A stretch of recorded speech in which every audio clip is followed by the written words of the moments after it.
June was 40, broke, and sleeping under a leaking ceiling. No husband, no savings, just $173 in a journal. She started with cash envelopes and a goal so small it hurt. Don't fall apart this month. But month by month, budget by budget, she built something bigger. Coaching women, teaching teens, rebuilding her entire life on her own terms. Financial freedom isn't a number. It's believing you're worth more and living like it. Watch the full story. Divorced at 40, free at 45. She didn't cry when she closed the door. Not at first. June Simmons stood outside the small ranch-style house she'd shared with Darren for 18 years, holding 2 cardboard boxes and a thrift store laptop bag. She wasn't dressed for a dramatic exit. Just worn jeans, her oldest gray hoodie, and off-brand sneakers that had seen too many winters. The sun hadn't even risen fully, just that pale bluish light that made everything look colder than it really was. Her breath fogged in front of her. It was April, but in Milwaukee, that could still mean snow if the sky felt mean enough. Inside the boxes were the things she'd been allowed to take. Some clothes, a few framed photos from before things turned bad, her childhood Bible, and her journal, tucked underneath a bundle of envelopes she didn't dare open yet. The air was quiet, but her chest thundered. She walked slowly to her car. Not the Toyota Camry. That one stayed with him. He made sure of that.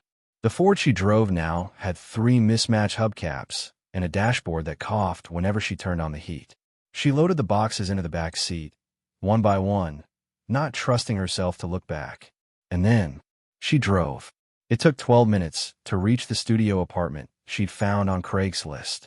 Technically, it was illegal to rent without running water for 3 days straight. But the landlord had been working on it, and June had learned not to wait for perfect conditions. She parked and sat in silence. The journal was already in her lap before she realized she'd reached for it. She opened it to a fresh page. Her hand hovered. Today I left. She wrote it slowly, like an oath. Then the tears came. Not loud sobs. No cinematic gasps or broken cries. Just a quiet leak from somewhere deep. A faucet behind the ribs turned on and didn't know how to stop. June hadn't planned to leave that morning. She'd been planning to leave for 3 years. But like most things in her marriage, her plan had waited for someone else's permission. Darren had made her doubt her own timelines, her own voice, her own value. He never hit her. That was the problem. That made it harder to explain why she left. But money had been the weapon, and silence, the accomplice. For the last decade, he'd controlled every cent, told her what she was allowed to buy, monitor receipts, canceled her debit card once because she bought a book without asking. When she mentioned getting a part-time job, he'd laughed. "Who's going to hire you at 38 with no resume?" he said. She didn't answer, but she started saving grocery cash in a tampons box behind the bathroom cabinet that day. She checked her bank app. $173.22. That wasn't enough to start over, but it was enough to begin. The apartment was cold. The windows leaked. The walls echoed when she walked because there was nothing yet to soften her presence. Just a folding chair from Dollar General, a twin mattress on the floor, and a nightstand that had once belonged to her son. He was in college now. Texted her last night. "You okay?" She hadn't replied. She wanted to say yes, but not yet. She lit a candle. The room was still hollow, but the flame made it look a little less like a cell. She pulled the folding chair to the window, sat down, and wrapped herself in the hoodie. Across the street, a laundromat blinked to life. And June whispered the question that would shape the next 5 years of her life. Now what? The answer didn't come in a thunderclap. It came in numbers. Later that evening, she took out her journal again and made 4 columns.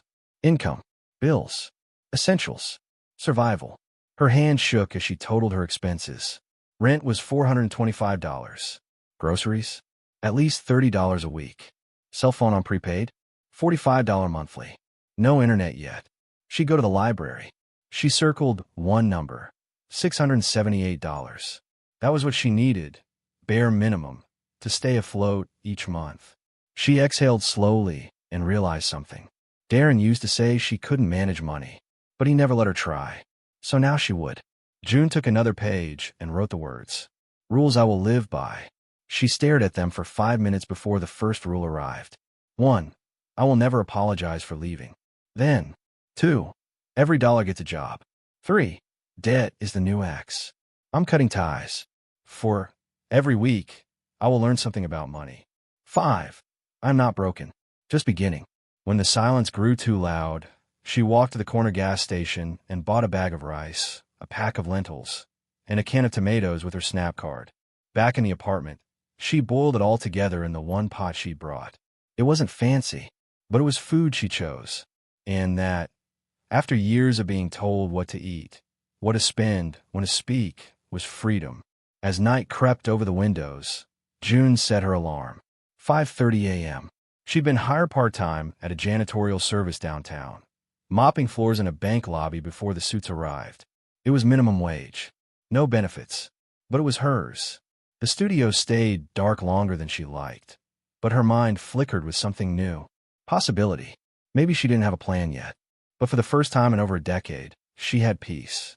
And peace, as it turned out, made an excellent currency. It started with a spreadsheet she didn't know how to use. On her second day in the new apartment, June opened the ancient laptop she'd rescued from the back of Darren's hall closet. The hinge was cracked. The battery lasted 14 minutes, if unplugged. And when it booted, it made a sound like it was choking on dust. But it turned on. That was all that mattered. She sat cross-legged on the mattress, legs tucked under her, and stared at the glowing screen. A blinking cursor in a blank Excel file. Rows and columns waiting for answers she didn't yet have. She titled the sheet, June's Second Life, Budget Plan. And then she froze. She hadn't done this before. Not really. For most of her adult life, the money came in, and Darren spent it. Or hoarded it. Or used it as a leash. He made the budgets, paid the bills, and reviewed every grocery receipt like it was a financial audit. She had asked questions once. He'd smirked and said, "You've never been good with numbers, babe." June wasn't bad with numbers. She was never given the chance to use them. Now the sheet was hers, and she had to figure it out. The library was 2 blocks away. She walked there in a coat too thin for the wind, clutching a composition notebook in one hand and a pen in the other. The heat in the apartment was still spotty, and the library had warmth, Wi-Fi, and silence, 3 things she needed badly. She found a quiet corner, logged into a public computer, and typed "How to Make a Personal Budget" into the search bar. The first video she found was titled, Zero-Based Budgeting for Beginners. The woman in the video had a calm, no-nonsense voice and a whiteboard with neat little boxes. "Every dollar has a job," she said. "You give every dollar an assignment before you spend it." June watched it twice. Then she played it again with captions, scribbling notes furiously into her notebook. Income. Expenses equals 0. Essentials first. Wants later. Savings always. She could work with that. That night, June recreated the method in her cracked Excel file. She listed her part-time janitor income, $880 per month after taxes. Her SNAP card gave her an additional $160 for food. It wasn't much, but it was enough to map out. Expenses. Rent, $425. Prepaid phone, $45. Transportation, bus pass plus gas, $50. Utilities, estimates $75. Toiletries, cleaning supplies, $40. Groceries, beyond SNAP, $25. Laundry, $20. Emergency buffer, $30. Total, $710. That left her with $170. She stared at that number like it was a puzzle. Not much, but not nothing either. She split it. $85 to debt. She still owed on an old credit card. One Darren had taken out her name without telling her. The balance was $4,312. She'd been ignoring it. Now she wasn't. $85 to savings. It would take a while, but she wanted her own emergency fund. Something no one could touch. She closed the file, saved it under a folder named June's Life, Private, and exhaled slowly. That was her first budget. It wasn't fancy. It didn't have pie charts or fancy formulas. But it was a plan. And in that moment, it felt like a rebellion. Every Sunday became her budgeting ritual. She'd walk to the library, sit in the same corner, and review the week. She tracked every expense in her notebook. Bus fare, soap, bananas. One time, she accidentally bought name-brand detergent instead of generic and had to adjust her budget. She didn't beat herself up. She just adapted. The spreadsheet got more detailed. She added a notes column, labeled things need or want, made a tracker for debt payments, added a tab for savings goals, starting with $1,000. Each week, she got a little more confident. And one day, she realized something surprising. She liked this, not just because budgeting made her feel safer, but because it made her feel powerful. For the first time in her adult life, she knew where her money went. And that made her feel like she could go somewhere too. She began studying personal finance like her life depended on it. Because it did. June devoured books, Your Money or Your Life, The Total Money Makeover, The Budgetista's Guide to Financial Wholeness. She took notes like she was cramming for an exam. The librarians started nodding when they saw her, asking how the money plan was going. One older librarian, Gloria, leaned in one afternoon and said, "You're one of the few people I've seen actually come in and do something with these books." June smiled. "I've got to. I can't afford not to." The more she learned, the more she realized how much had been kept from her. She read about financial abuse, how abusers used money to isolate, control, and dominate. June found herself shaking, reading stories that sounded exactly like her own. One article listed red flags: restricted access to joint accounts, denied access to credit cards, controlling what a partner spends. Check, check, check. It wasn't just bad behavior. It was systemic. And for the first time, June stopped blaming herself for not seeing it sooner. She didn't cry that night. She didn't rage either. She wrote in her journal, "He taught me how to be afraid. I'm teaching myself how to be free." Her budgeting grew into something bigger. She started using the cash envelope method for groceries and toiletries, an idea she picked up from a YouTube creator who ran a budgeting channel called Pennies and Power. June bought 6 envelopes from Dollar Tree, labeled them with a blue marker, and clipped a binder ring through the corner. Inside her backpack, it looked like a weapon, and in a way it was. Every time she used cash, she felt control coming back to her fingers. No more overdraft panic. No more swiping in fear. No more trying to guess whether Darren had cleared the card. This was her money, her rules. One night, she treated herself to a $1.50 coffee from the gas station, sat outside under a flickering street lamp, and opened her spreadsheet on her phone. She just paid down $300 of the credit card debt. Her savings was up to $270. Slow, but growing. She sipped and smiled. It wasn't just budgeting anymore. It was rebuilding. Then came the test. A friend from her old church called. "June, you okay? I heard you're on your own now." June didn't flinch. "Yeah, I am." There was a pause. "Well, I just want to say, if you need anything, Darren says he's willing to help with." June stopped her gently. "Tell Darren, I've got a new financial advisor." "Me." She hung up with shaky hands, but she didn't doubt the choice. Back at home, she opened her spreadsheet, highlighted the current month in green, and typed a note in bold under the totals. "I'm not going back." June kept going. Every receipt got logged. Every week had a goal. She began meal prepping on Sundays. Rice, beans, vegetables from the food pantry. She learned how to batch cook, how to freeze leftovers, how to stretch $1 longer than she thought possible. Each strategy wasn't just a money move. It was a healing move. Each line in the budget was a line she'd drawn in the sand. And slowly, her life started taking shape again. Not all at once, but dollar by dollar. There were days when June didn't say a single word to anyone. Not because she didn't want to, but because no one asked. The janitor job was solitary. Clock in at 5:30 a.m., scrub floors, clean bathrooms, restock paper towels, wipe glass. The bank lobby was pristine by 7:45. By then, she'd already walked 5 miles, changed out of her hoodie into her uniform in a stall, and cleaned every surface until it gleamed. Then she'd clock out, pour herself coffee from the break room pot before the execs got in, and walk straight to the library.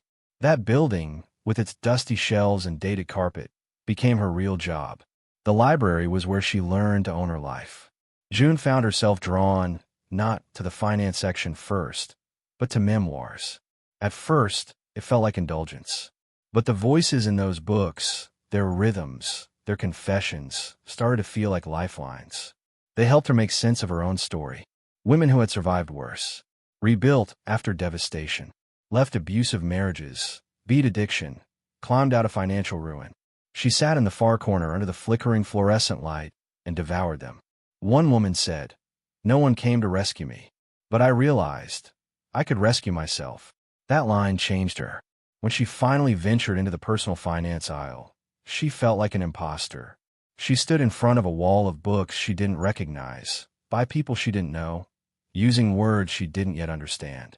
But she started with one: Your Money or Your Life. The title punched her, because she'd given so much of her life away for money that wasn't even hers to control. For years, she'd been in survival mode, spending only when allowed, measuring groceries like they were sins. Now, she realized there was more to life than permission. The book taught her to track everything. Every dollar in, every dollar out. Not just budgeting, but observing, honoring, understanding. She checked it out, walked it home, and read it cover to cover in 3 days. Underlined it. Wrote quotes in her journal. One in particular: "Money is something we choose to trade our life energy for." That phrase haunted her. She started asking, what am I trading for this energy? Was it dignity? Sleep? Her time with herself? The next week, she tackled credit, a subject that once made her nauseous. The Credit Game, by an author who had once been bankrupt and now taught workshops at community colleges. June sat hunched over a desk, scribbling furiously. Credit utilization, payment history, length of credit accounts, types of credit, hard inquiries. All things Darren had controlled, all things she had once feared. She discovered the truth behind her credit report, that the store card she never used had been closed for inactivity, lowering her score. That unpaid medical bills from years ago were still haunting her record. But now, she didn't feel ashamed. She felt informed. The library became her sanctuary. Its long tables her desk. Its Wi-Fi her connection to the outside world. The librarian, Gloria, the same one who noticed her studying, began leaving books aside for her. Gloria even showed her how to set up free online accounts for budget tracking and credit monitoring. "You've got the fire," she said one morning, sliding her a book titled Women and Money. "You just needed a match." Each week brought a new financial theme. Week 3, budgeting apps. She tested Mint, then moved to Every Dollar. Ultimately, she stuck with Google Sheets because it was hers, not controlled by any company. Week 4, side hustles. She learned about online transcription jobs, freelance work, dog walking, even selling thrifted finds. She made a spreadsheet of ideas, ranking them by time, money, and risk. Week 5, debt snowball versus avalanche. She chose the snowball. Emotionally, she needed early wins. Her first target? A $219 balance on a store card. She paid it off in 2 months and danced around the apartment when it was gone. Week 6, emergency funds. She learned that even $500 could be life-changing. So every time she found a quarter in the street, a refund check in the mail, or skipped a coffee, it went to savings. Each lesson wasn't just academic. It was an emotional repair. The library didn't just teach her about money. It taught her about control, about knowledge, autonomy, confidence. Every time she learned something new, she took back a little of what had been taken from her. June started staying later. The library closed at 8 p.m., and she'd stay until the last minute, typing in the glow of the screen.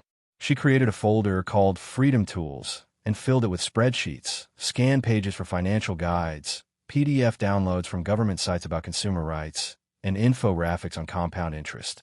She wasn't just learning to survive anymore. She was learning to build. Gloria noticed a change. "You ever think about teaching this stuff?" she asked one afternoon. June laughed. Who'd listen to me? But the seed was planted. One day in early June, 2 months after she'd left, she opened her laptop, stared at her budget, and realized something. She wasn't just keeping her head above water anymore. She was moving forward. Her emergency fund, $372. Credit score, up from 561 to 593. Debt, $870 paid off. Weekly food cost, down to $19 with pantry planning. No overdrafts. No bounce checks. No calls from debt collectors. She had earned all of it, alone. And still, there was no one to tell. No celebration. No applause. So she wrote it in her journal. "This is my independence." That night, she bought a small slice of lemon cake from the corner bakery. She sat on her windowsill, feet tucked under her, watching cars roll by, and savored each bite. No guilt. No permission needed. Just celebration. Her old life felt further away now. The house, the routines, the silences. Darren had moved on quickly. Friends who once shared barbecues now posted couple photos with him at wine tastings. But June didn't feel envy. She felt gratitude, because those rooms were filled with quiet wars. And this library, this humble, dust-scented, underfunded library, had become her battlefield, her boot camp, her classroom, her cathedral. It taught her more than finance. It taught her to believe herself again. One night, she borrowed a library laptop for a digital skills workshop. On the screen was a job board. A local women's shelter was looking for part-time workshop assistants. Requirements: organized, experience with financial literacy, and survivor-sensitive. She stared at the listing. And for the first time in years, she didn't ask if she was qualified. She asked when she could apply. Some teachers arrive quietly.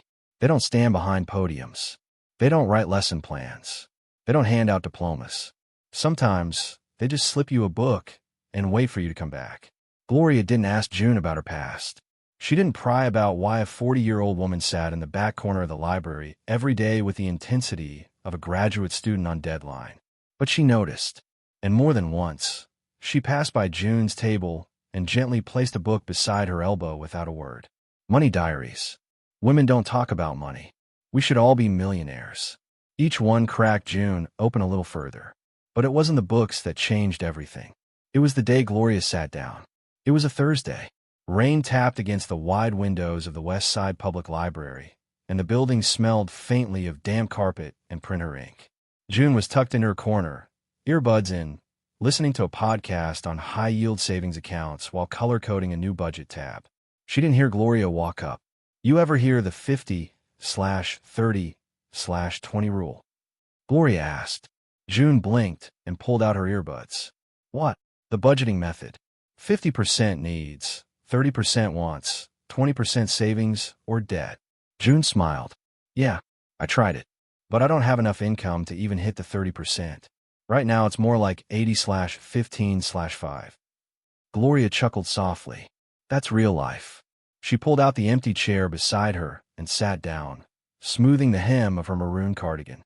Her silver earrings swayed gently as she leaned forward. You know, Gloria said, most people don't stick with budgeting. Not because they're lazy, but because they've never been taught to respect the math of their own life. That landed hard. Gloria continued. You've been here every day for weeks. You've read more than some finance majors. What are you planning to do with it? June hesitated. She had answers. Do better. Save more. Pay off the debt. Stay afloat. But those weren't plans. They were survival instincts. I don't know yet, she admitted. Right now, I'm just trying not to fall behind. Gloria gave her a knowing smile. Falling behind is different from moving forward slowly. You're not stuck. You're just pacing yourself. They began meeting weekly. Not formally, just an understanding. Thursdays, 2 p.m., corner table near the second-floor window. Gloria brought printouts. June brought her laptop. Together, they mapped what June called her recovery. They reviewed her budget and restructured her debt payoff to include a rewards column, small incentives for each goal, a candle for hitting $500 in savings, a new thrifted winter coat after $1,000. They tackled interest rates and debt negotiation. Gloria showed her how to call creditors, how to ask for reduced payments, how to request goodwill removals from her credit history. June practiced her scripts, gripping the phone with white knuckles, her voice shaky but determined. She learned to log her calls, take names, and follow up. One call at a time, she began to feel like a woman who knew her rights. Gloria wasn't just a mentor. She was a mirror. You've been trained to minimize yourself, she told June once. Not just financially, but emotionally. You need to stop apologizing every time you talk about your goals. They're not dreams. They're plans. That word stuck. Plans. June started calling them that. Not wishes. Not maybe one day. But plans. By the third month, their meetings looked like small finance classes. Gloria brought worksheets from her old teaching days. Back when I ran career workshops at the women's shelter, she explained. Before they cut the funding. That sparked something in June. She looked at the neat columns. Income, fixed expenses, variable expenses, savings, and thought, I could teach this. Not to a big room. Not to strangers. But maybe to one woman. Like her. sitting across from a chipped desk with a bank envelope full of receipts and no plan. Maybe that was enough. Gloria saw it too. You ever think about telling your story? She asked. June looked down. It's not exactly inspirational. You're here, aren't you? June paused. Barely. But here, Gloria said, tapping the desk gently, is a lot further than where you were. And most women don't even get this far. She wasn't trying to flatter her. That wasn't Gloria's way. She was just holding up a mirror. And for the first time, June didn't flinch at the reflection. Then came the day Gloria changed everything. She brought in a flyer. A local nonprofit was starting a pilot program called Women Forward. Financial literacy and empowerment training for women who had left controlling or abusive relationships. They're looking for volunteers, Gloria said, handing June the paper. Not full-time, just co-facilitators. You'd help teach budgeting basics. June stared at the flyer. The word swam a little. Teach. Her. She was still living off rice and beans, still figuring out how to build a cushion beyond $500. Still afraid of the dark on nights when the heater groaned and the building creaked. She wasn't qualified, but Gloria leaned in. You don't have to be finished to start helping someone else. That night, June sat on her mattress, laptop open, and applied. The essay question asked why she wanted to volunteer. She wrote, because someone once handed me a book without asking what I'd been through. And that gave me the courage to learn what I didn't know. If I can be that moment for someone else, even once, I'll consider it a success. She hit submit. Then she closed the laptop and whispered, don't back out. She didn't. 3 weeks later, June was standing in a church basement with peeling walls and a space heater humming in the corner, explaining how she tracks her spending in a notebook. There were 5 women in the group, all of them older than her, some younger, some silent, all of them carrying something invisible. June felt her voice tremble. Her palms were sweaty. She clutched her folder like it might save her. But then she saw a woman in the back, head down, writing every word June said. And she kept going. Your budget doesn't care what you used to spend. It only cares what you plan to do next. Someone raised a hand. What if there's nothing left to plan with? June smiled softly. Then the first plan is just knowing what you don't have. That alone changes everything. When she walked out of that room, her knees felt weak, but her soul was steady. That night, she wrote in her journal, today I taught. Today I stood up. She circled the date, underlined it, because it was more than a milestone. It was a turning point. The girl who once cried over $173 and a used rice cooker had become someone else entirely. The room didn't look like a classroom. It smelled like mildew and decades of stale coffee. There were no whiteboards, no tidy desks, just a mismatched set of folding chairs, 2 dented card tables, and a flickering fluorescent light that buzzed like a mosquito trapped in glass. But to June Simmons, it felt like a stage. She stood at the front of the room. If the side with the space heater and coffee urn could be called the front, with a folder of handwritten notes in her hands and a heart pounding so hard she could feel it in her jaw. Her voice was supposed to be the loudest in the room, but it felt like it didn't belong to her. Still, she opened her mouth. Welcome to week 1 of the Women Forward Financial Empowerment Series. My name is June, and I'm not a financial advisor. I'm not a professional coach. I'm just someone who got tired of not knowing what was happening with her own money. There were 6 women in the room. All of them sat at angles, shoulders turned slightly away, eyes down, arms folded. Postures of defense, not disinterest. June recognized them because they used to be hers. She took a breath. And I want to start by saying, you're not bad with money. You've just never been shown how to talk to it. A murmur passed through the room. A woman in the back raised her eyes slightly. June felt her voice steady. Tonight, we're going to do something simple. We're going to write down every expense from the last 7 days. Everything. Even the gum. Even the cigarettes. Even the gas money your cousin said he'd pay you back for, but didn't. A woman to her right snorted. June smiled. Exactly. They wrote in silence. No one wanted to be the first to speak. June didn't push. She let the quiet settle like dust on a windowsill.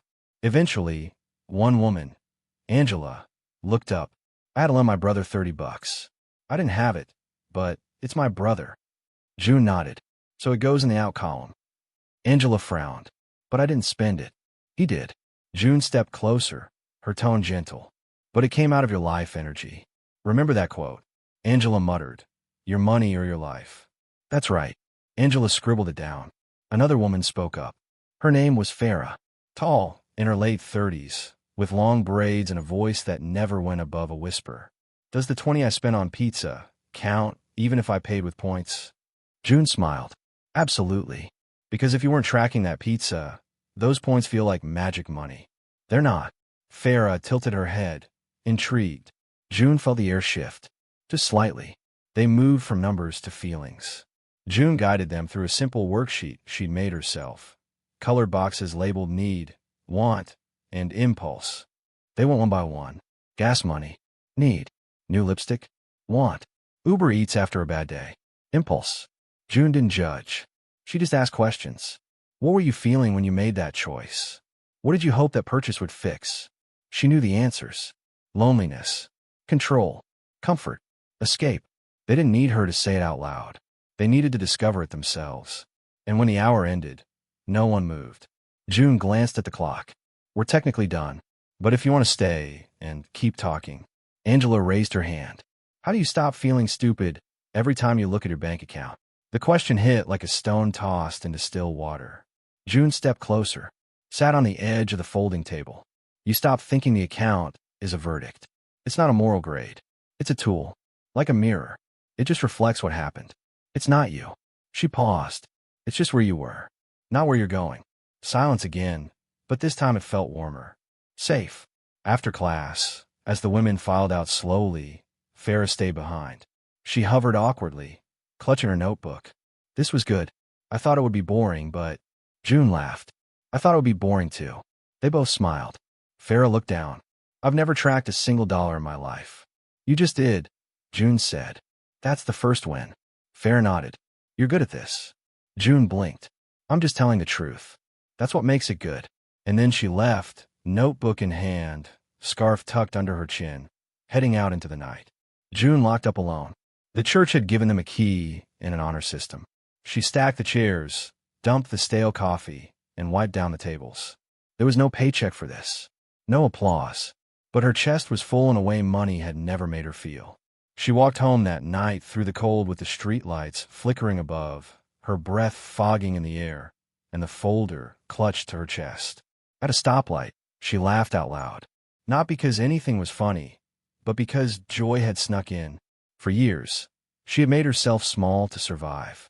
Now, she was growing to serve. The next class grew to 9 women. By week 3, it was 12. Some came late. Some left early. But all of them came back with stories. I switched to cash envelopes. I canceled my payday loan before it hit. I opened a savings account. Each small victory landed like a drumbeat. Boom, boom, boom. The sound of women marching out of silence. June adjusted her lessons. She brought in her old budget spreadsheets. She created mock credit reports and made laminated flashcards about debt snowballs versus avalanches. She stood in front of that card table and taught like her life depended on it. Because in a way it did. Her healing depended on sharing the map. One night, she brought in an old box of receipts. This, she said, holding up the ragged bundle, was my budget before I knew what a budget was. Everyone laughed. She told the story of the tampons box in the bathroom where she'd hidden $5 bills. The women leaned in. That night, Angela stayed after class. My husband controls the debit card. Says it's for my own good. That I overspend. But I never even know what's in the account. June looked her in the eye. You're not crazy. That's control, not concern. Angela began to cry. Not loud. Just a leak of the soul. June handed her tissue. Then said softly, hide the money. That's your first account. By the end of the 6-week series, June knew all their names. She knew who had debt collectors calling, who was behind on rent, who was trying to leave. And they knew her too. They knew she once had $173 to her name and a folding chair to sit on. They knew she built a spreadsheet before she bought new socks. They knew she cooked beans in a dinner pot for weeks. But they also knew something else.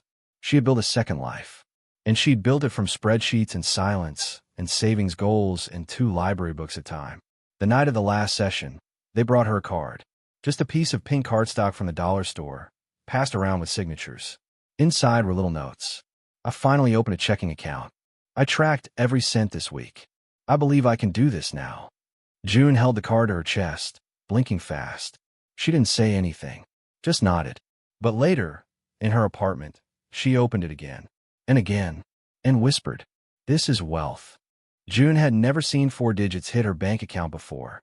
Not all at once. She'd been scraping, building, trimming, and tracking for nearly 8 months, and every time payday hit, the numbers looked almost allergic to staying. $880. Minus rent. Minus bus fare. Minus a can of beans and bulk rice and the cheapest phone plan she could find. Subtract, subtract, subtract. Until she was left with just enough hope to not fall apart before the next week began. But this month was different. The deposit landed at 3:12 a.m., just like it always did, and June sat up in bed, bleary-eyed and disoriented, to check. $1,041.17. She blinked at it, rubbed her eyes, checked again. It didn't feel real. It felt like a glitch, like she'd wake up in an hour and it would be gone. But it wasn't. It was hers. So how did it happen? Not from a miracle. Not from some lottery ticket or windfall check or be your own boss scam. It came from something far more powerful: intentionality. It started with a second job, a quiet one, cleaning offices on Saturday evenings for $14 an hour. 3 hours of work, 2 bathrooms, a mop and vacuum, and zero conversation. She'd picked it up after a flyer in the library caught her eye. It wasn't glamorous. She wore gloves that gave her blisters and emptied trash that smelled like stale coffee and leftover resentment. But that job added $168 a month. Then there was the tutoring gig. That one came through Gloria, again. A young woman from the Women Forward group had a daughter struggling in math. June offered to help, just once. But the mother insisted on paying. Only $12 an hour. 2 hours a week. June tried to refuse. She lost. That was another $96. And then, something strange happened. Farah, from the same class, referred her to her cousin who needed help creating a budget. "Just one session," she said. "But she'll pay you." That became a pattern. One-on-one sessions. 2 a month. $30 each. Another $60. Add it all up. Plus her janitor job. Plus careful budgeting. Plus cutting her monthly grocery bill down with food pantry rotations and zero-waste cooking. And for the first time in her adult life, her income hit 4 digits. Not as a couple. Not in Darren's name. But in hers.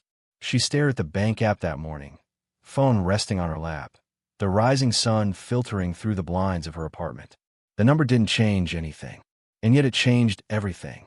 She wasn't rich, not even comfortable, but she wasn't drowning anymore. She was swimming, maybe slowly, maybe shakily, but she was moving forward. She printed out her monthly income and hung it on the fridge. $1,041.17. April. She decorated it with a gold star sticker she found in the bottom of a donated pencil box from the women's shelter. It was cheesy, but she needed the visual. The fridge became her new bulletin board, her command center. Each month, she tracked totals like they were sacred math. Income, savings, debt paid. She bought a small corkboard from Dollar Tree and created a debt thermometer tracker. Each week, she colored in the rising red line with a gel pen Farah had gifted her. At first it felt childish, but over time, the ritual became holy.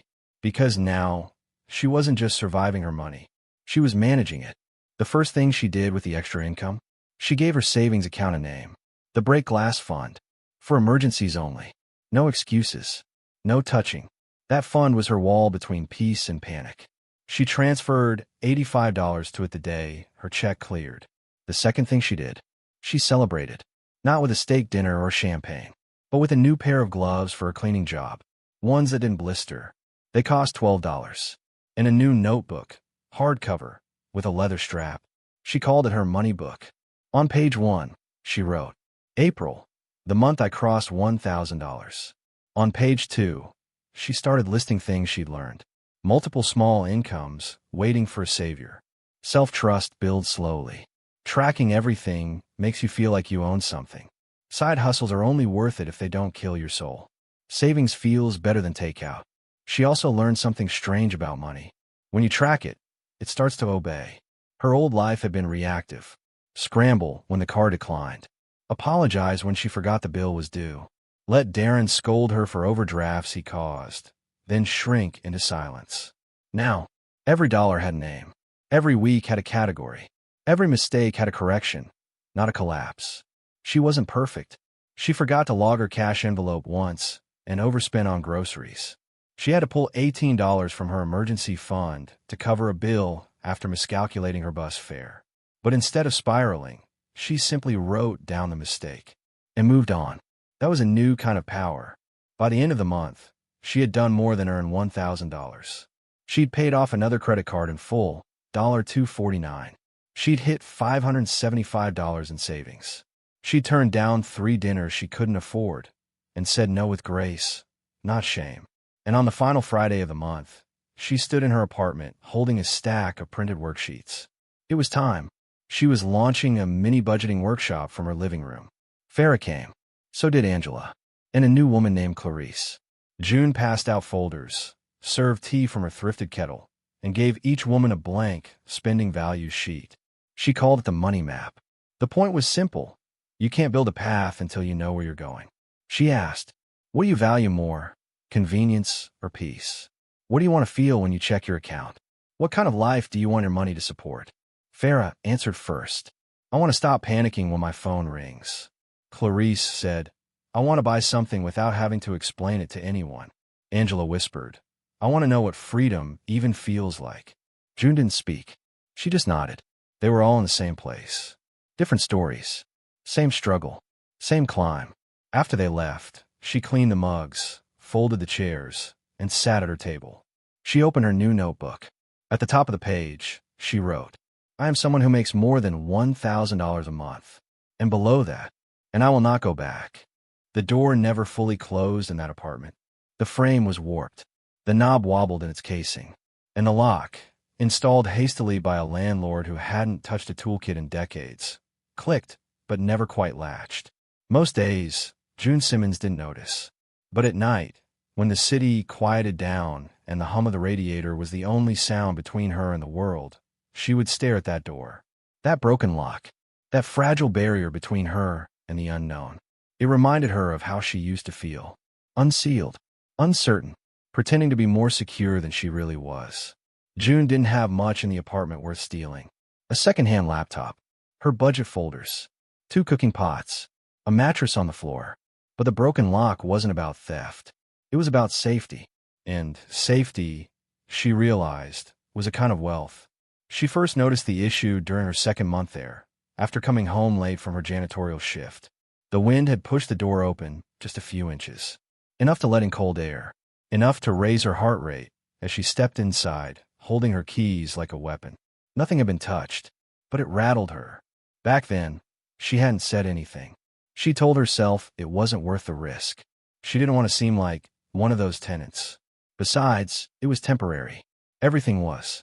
She had convinced herself that silence was smarter than safety. But now, 8 months and $1,000 per month earned, debt falling, savings rising, she wasn't the same woman. June began a new practice that week. She called it the room check.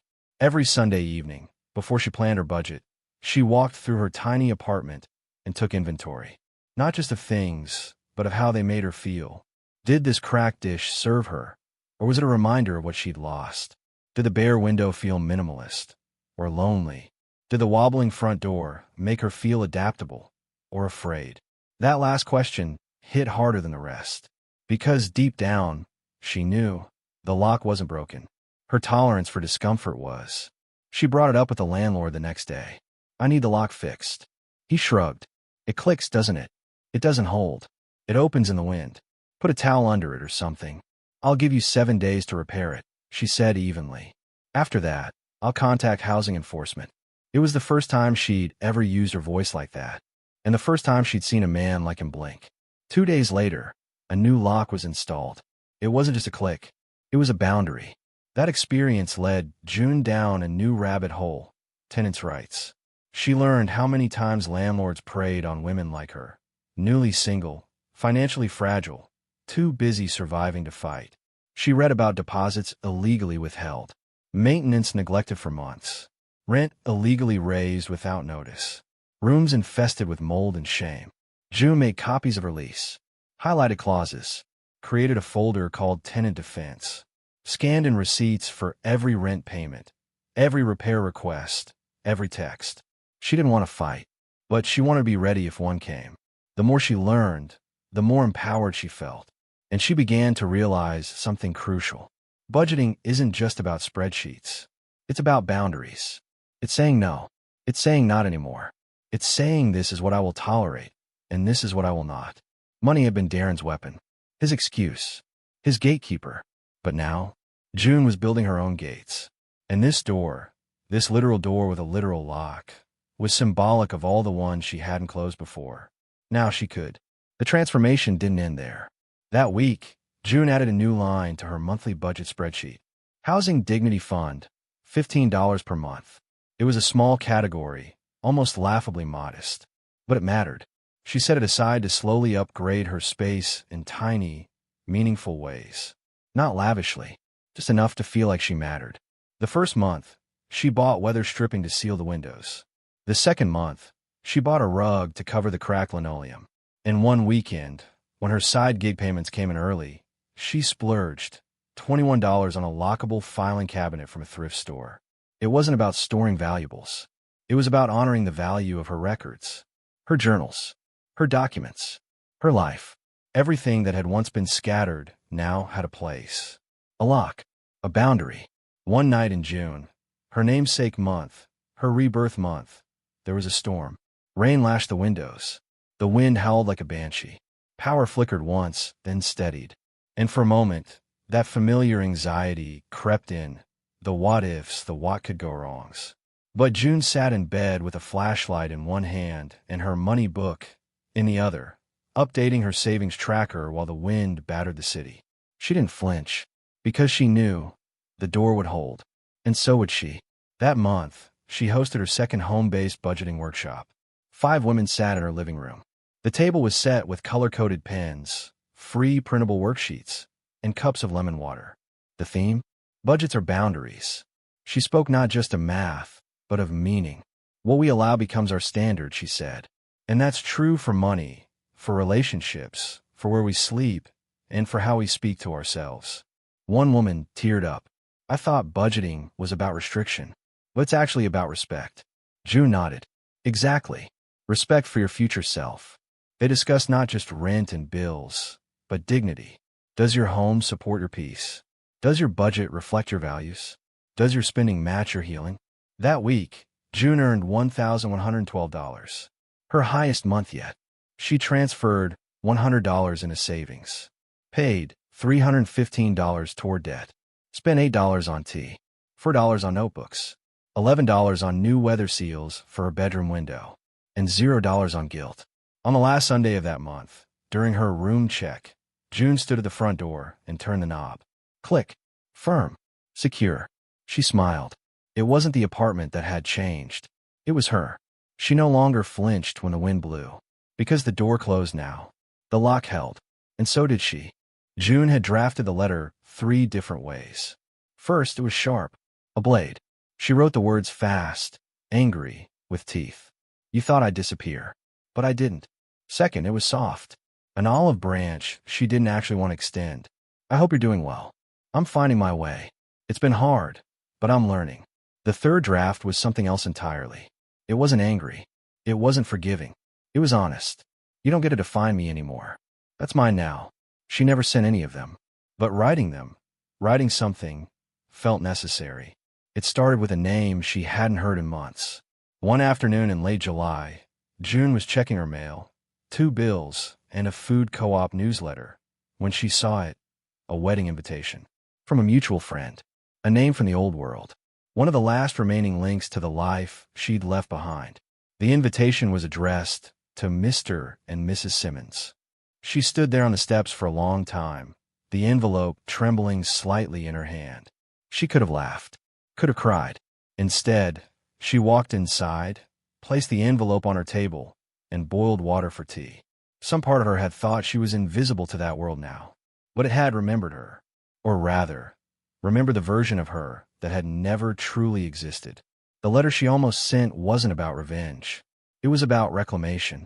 Because even now, more than a year after walking out of that house, that silence, that manipulation, Darren's voice still echoed in her. You don't understand money.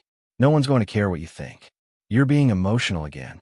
She could still hear him in the way she hesitated before speaking in workshops, in the way she double-checked her budget 3 times before clicking submit, in the way she tensed when a man corrected her, even kindly. The voice was fading, but it hadn't gone silent. And so, she wrote. Not to him. Not really. But for herself. Dear Darren. She typed the words, not sure if she'd let them live. I used to think I needed closure from you. I thought maybe one day you'd say you were wrong, that you'd tell me I wasn't lazy, that I wasn't stupid, that you made me small because you were scared I'd grow. But now I know I don't need any of that. Because I left. I stayed gone. I learned everything you said I couldn't. And I'm doing it without you. I budget every week. I track every expense. I've paid off 2 credit cards. I've saved over $800. And more than the numbers, I've learned to believe my voice. I teach other women now. Women like me. Women you would have tried to mold. But we don't belong to you anymore. We belong to ourselves. I don't need you to apologize. Because I've stopped apologizing to myself. She read it once. Twice. Then saved it in a folder called Unsent. That was enough. The next day, June brought the letter to her workshop, not to read aloud, but to use as inspiration. The session was titled, What We Would Say If We Could. Each woman was handed a blank sheet of paper and a prompt. Write the letter you never sent, to the person, the system, the fear, the memory. They wrote in silence. Angela cried while she wrote. Clarice gripped her pen like it was a lifeline. Farah folded hers neatly and tucked it into her pocket without a word. No one had to share, but few did. One woman read her letter to her 17-year-old self. You don't need to prove your worth by who loves you, especially if they love you with rules. Another wrote to her landlord. Just because I'm late on rent doesn't mean I'm less human. I'm trying. I always was. Farah eventually unfolded hers. She stared at the paper for a long time, then said, This isn't for anyone else. It's for me. But I'll tell you this. Writing it felt like the first time I took up space in my own head. June nodded. That's the point. That night, June walked home slower than usual. The summer air was thick with heat, the pavement still radiating warmth from the afternoon sun. Kids were playing on the corner. A radio buzzed somewhere in a second-floor window. She felt heavier, but not in a bad way. She felt real, because healing wasn't always about removing the pain. Sometimes it was just giving it a name and letting it speak once before showing at the door. Back home, she opened the unsent folder. She didn't reread the letter. She just added another line beneath it. I forgive myself for staying as long as I did. I was surviving. That was enough. She exhaled, shut the laptop, and slept the best she had in months. The next day, she added something new to her budget spreadsheet. Emotional wealth. Not a dollar amount. Not a tracked expense. Just a space. A tab. A line where she wrote one thing she did each week to protect her peace. That week, wrote the unsent letter. The next week, turned down an invitation that didn't feel aligned. The week after that, said no without explanation. It wasn't money, but it was value. And value, she was learning, didn't always come with commas or cents. 2 weeks later, a card came in the mail. From Gloria. It had no occasion, no holiday, just a handwritten note. I see you, June, and I'm proud of how loud you're living. June laughed, then cried, then made tea, and wrote back. I'm finally hearing my own voice again, and it's louder than the past. There's a kind of test life gives you the moment you think you're doing fine. Not to break you, but to ask, do you really have your footing now? And June Simmons got that question on a Wednesday morning. The air was sticky, thick with humidity, and she'd woken up earlier than usual. Not because of an alarm, but because the sound of water hitting tile echoed from the other side of her apartment. She sat up, listened, then leapt out of bed. The sound was coming from the bathroom, not the faucet, not the toilet. It was from a ceiling. A thin, steady stream of water was dripping. No, pouring, through a brown spot that had appeared only days before but hadn't looked threatening. Now it was a full-blown leak. Dirty water splattered across the sink, soaking into a pile of freshly washed towels. She scrambled for a bucket, a bowl, anything. The leak didn't care. It kept falling. 15 minutes later, she was standing barefoot in water with the landlord on the phone. It's coming from the upstairs unit, she said. You have to get someone here now. I'm at work. Can't come today. It's raining in my apartment. Put a towel down. I'll see if I can get to it tomorrow. She hung up without saying goodbye. Her chest was tight. Her jaw clenched. Old June might have apologized. Old June might have begged. This June opened her tenant defense folder, took photos of the damage, typed up a formal complaint, and emailed it to the landlord and the local housing board before her tea had finished steeping. Then she got to work. By 7 a.m., she had drained the worst of the leak into 2 pots, rearranged her belongings to keep them safe, and posted a question on a tenant rights forum. If my bathroom has a ceiling leak, is the landlord responsible for temporary housing? The answer came back in an hour. Yes, under emergency conditions. By noon, she had secured a night at a shelter downtown through a women's advocacy network. They covered the cost. Not glamorous, but dry. She packed a bag, change of clothes, toiletries, cash envelope folder, and her notebook. Before locking the door behind her, she stared at the bathroom one last time. This is what the emergency fund is for, she reminded herself, and left. The shelter was nothing like she expected. Clean, quiet. A converted former convent with rows of twin beds separated by curtains. A common area with warm lighting and a donated TV. Coffee in the corner. Staff who didn't ask prying questions. She checked in, was assigned a bed, and sat down with a deep breath. Then she did something that might have looked odd to anyone watching. She opened her budget spreadsheet on her phone. Because in the middle of a literal emergency, June wasn't panicking. She was planning. She created a new tab. Leak incident, July. She listed transportation to shelter, $2.75. Dry laundry, salvage towels, $5. Overnight essentials, $0 covered. Takeout, first hot meal of day, $6.50. Emergency buffer withdrawal, $25. Total impact, $39.25. Not devastating, but still a hit. Her emergency fund, which had just crossed the $850 mark, was now at $824.75. It was working. She was weathering it. For the first time in her adult life, an emergency had not meant debt. It had not meant begging. It had not meant depending on someone else's mercy. It meant opening a folder, making a call, spending from place of power. That night, a woman in the bunk across from hers leaned over. "You're the quietest one in here." June smiled softly. "I used to talk too much when I was scared. Now I listen." "You been here before?" "No. First time." "You look like you got it handled." June didn't reply right away, then said, "That's what a good budget does. It keeps you calm when everything else isn't." The woman blinked, then smiled. "Damn, I never thought about it that way." The next morning, June returned to her apartment. The leak had stopped. A sticky note from the landlord sat on the door. "Fixed it. Let me know if it starts again." No apology. No reimbursement. But the ceiling had been patched, and her towels hung dry on the shower rod. She walked in, turned on the lights, and stood there for a moment. Not sad. Not angry. Just aware. This was her space. Her name on the lease. Her boundary to defend.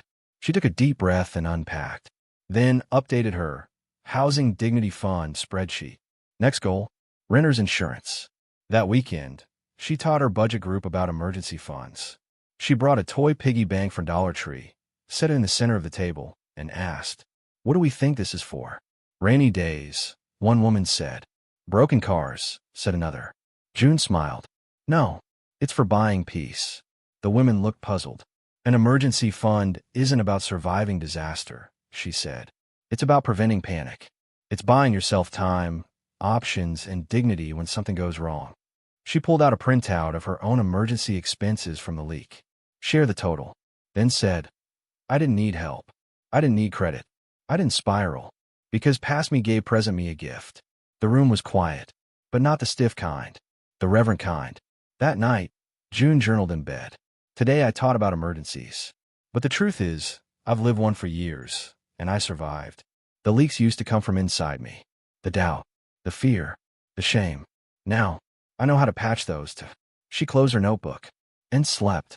It started with a message that didn't sound like much. "Hey, you helped my cousin with her budget. Think you could help me too?" It came through late, just after 9 p.m., while June was organizing her folders. She stared at the message from an unfamiliar number for a moment. Not a question she expected. She hadn't thought of herself as someone with clients. She thought of herself as someone still climbing, still learning. still holding on with both hands. But the word stuck in her chest like a glowing ember. Client.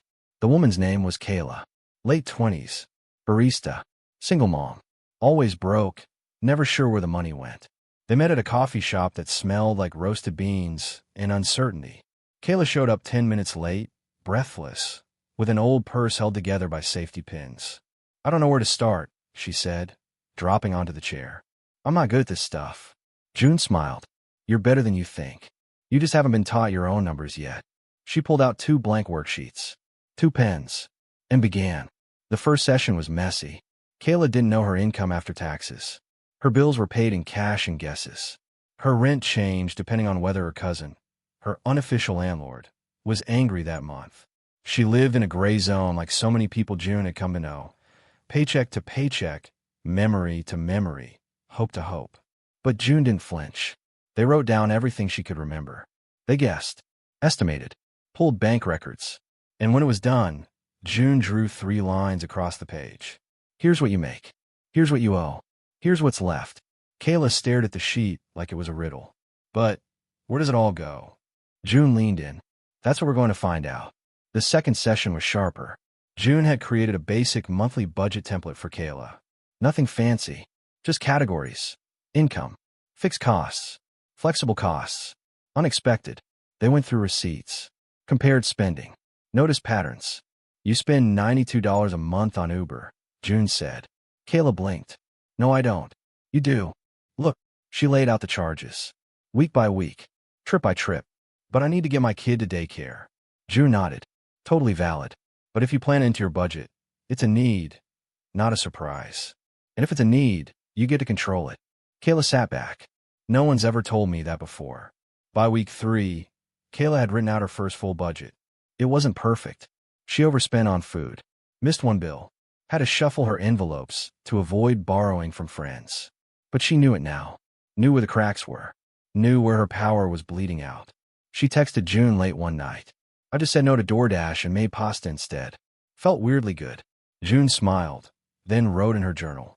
Power is built in the small no's. The quiet ones. The ones no one claps for. By week 4, Kayla paid June. Not much. Just $20 in a folded envelope. I know you said I don't have to, but I want to. You gave me something.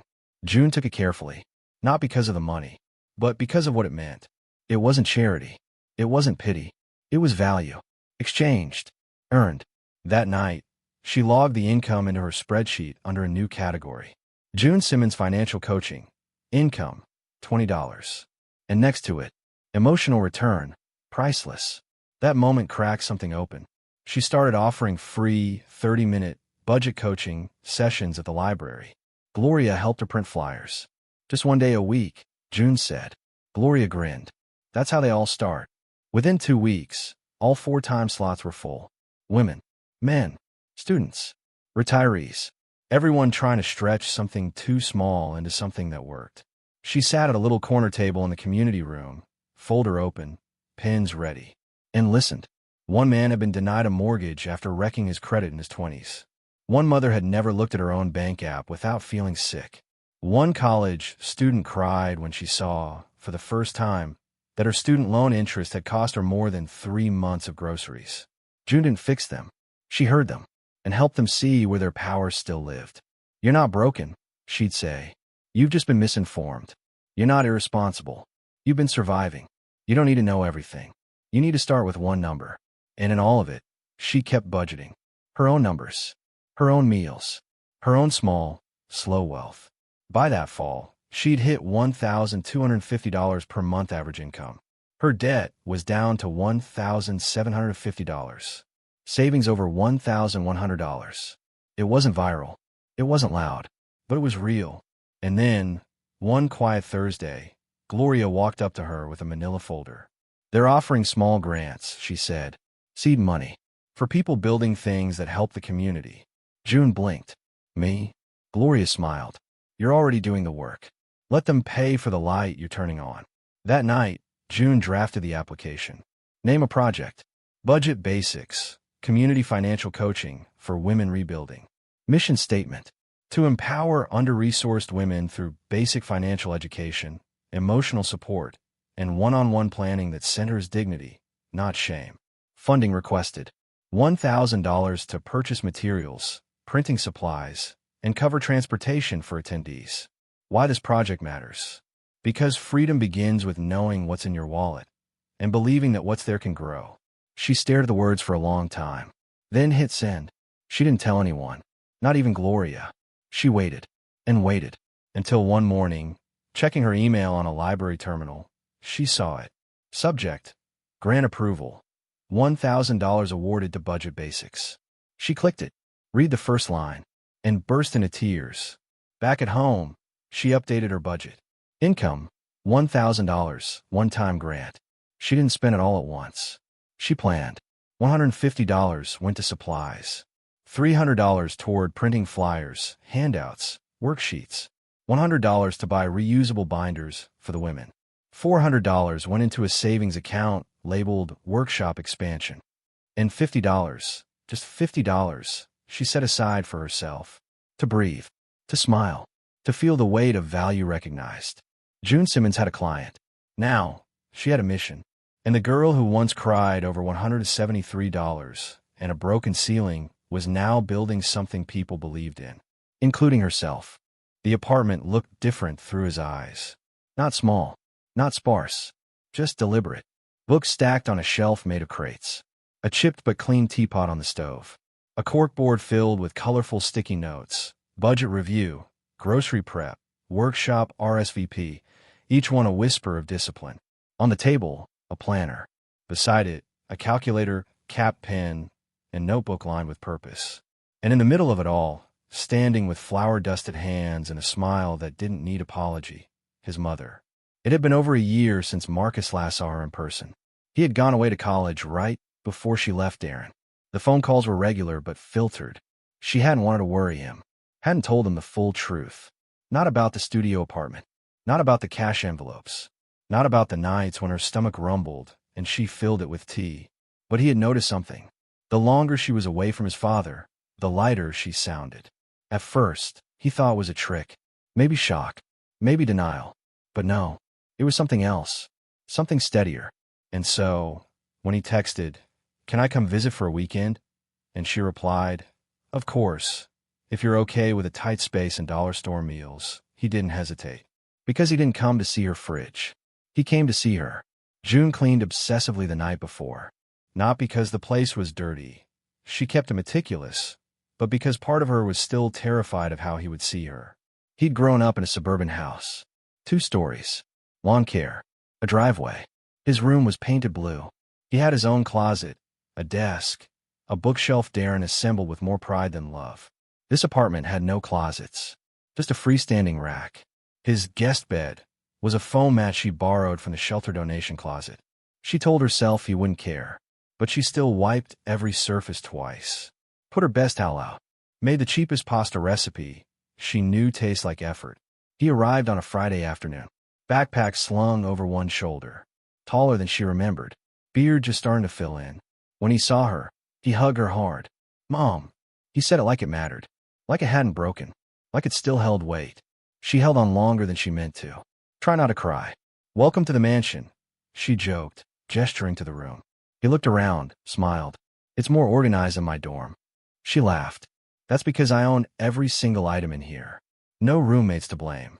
That night, they ate on the floor, cross-legged with paper napkins and chip bowls. He asked about work, about the budget coaching. "You're really doing it," he said. "You're like building a thing." She shrugged, trying to hide how much those words meant. "I'm building peace. One spreadsheet at a time."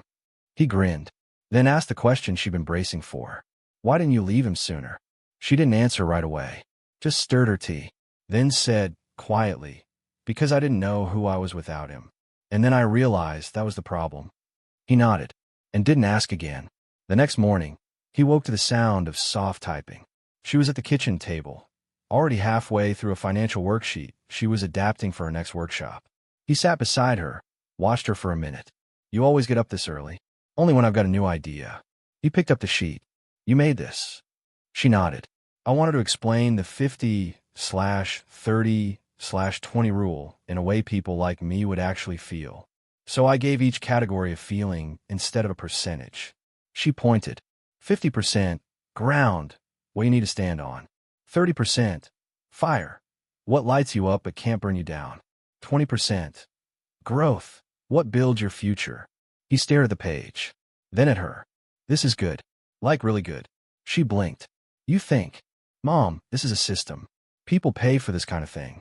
She laughed. People pay for worse, I guess. He set the paper down, looked at her. You always say you're rebuilding. But from where I'm sitting, it looks like you built something brand new. She didn't know how to reply, so she smiled and let the compliment sit there, like sun on her face. Later that day, he came with her to the workshop. Just to observe, he said, but halfway through, when she was explaining variable expenses, he raised his hand. Would textbooks be ground or fire? The group laughed. June shook her head. That's debatable. Depends on your major. Afterward, the women crowded her with questions. One asked how she tracked food stamps. Another asked if it was okay to save coins in a jar, or if it had to be a bank. June answered each one like it was the only question that mattered. Marcus stood to the side, watching. She wasn't small. She wasn't shrinking. She was teaching, owning the room. On the walk home, he said, You know, I never saw you talk like that before. Like with authority. She smiled. That's because no one ever asked me anything before. He looked away, jaw tight. I should have seen it sooner. Should have said something. She touched his arm. You were a kid. You weren't supposed to be my shield. He nodded, eyes wet. I'm proud of you, Mom. I mean it. And she stopped on the sidewalk, looked at him fully, and said, I'm proud of me too. That night, they sat under a thrifted blanket, watching a free streaming movie on her laptop. He fell asleep halfway through. She stayed awake just a bit longer, watching his chest rise and fall. Her son, the one she left for, the one she stayed away from so he could keep dreaming, the one who now looked at her like she was something solid. That night, she didn't need to write anything in her journal, because she was living the sentence she'd been trying to put into words for years. I am enough. Even here, even now. The deposit hit her account like any other. Routine, on time, precise. $1,238.56. It was the most she'd earned in a single month. Ever. And for the first time, June Simmons didn't spend any of it. Not right away. She didn't rush to pay a bill, replace a broken appliance, or restock the pantry like she was plugging holes in a sinking ship. She didn't swipe or transfer or log into her budgeting app in a frantic daze. She let the number sit there. Full. Whole. Untouched. And just felt it. The moment was symbolic, but it was also strategic. June had read something recently in a finance blog. Just because money hits your account doesn't mean it's ready to be used. Let it breathe. Give it a job before it runs away. So she tested it. A 72-hour rule. She'd wait 3 full days before moving a single cent. Not because she didn't need it. She always needed it. But because urgency had been her default for too long. And she was ready to operate from intention, not instinct. The first 24 hours were the hardest. Old patterns whispered, pay now. Handle it. Clean it up. But June had already paid her rent early. Her prepaid phone service was topped up. She had $56 left in her grocery envelope and 2 weeks' worth of meal-prepped lentil soup in the freezer. She was caught up. For once. Actually caught up. So she closed the budget tab, brewed some tea, and sat with the number. She journaled that night. This is what it feels like not to be chased by your money. To walk beside it. To say, wait, let me think about this. She lit a candle beside her notebook. Not for the scent, but for the ceremony. Because holding on to money, deliberately, without fear, felt sacred. Day 2 came. She wrote out a plan. Not for spending, but for assigning. She made a fresh sheet titled, What My Money Will Do Once I'm Ready. At the top, she wrote a mantra. No dollar leaves without a job. Then created 3 categories. 1. Peace, savings, buffer, things that lower stress. 2. Progress, debt, bills, future goals. 3. Pleasure, treats, small joys, life now. She allocated each line with care. Gave her money purpose. But she still didn't touch it. Because she wanted the plan to settle. Like coffee grounds sinking. Only then would she pour. On the 3rd day, she woke up with clarity. It wasn't just a paycheck anymore. It was her vote. For the life she was choosing to build. She transferred $300 into her emergency fund. now labeled security first. $400 to her credit card, bringing her debt below $1,000 for the first time. $75 to a new savings account marked sabbatical.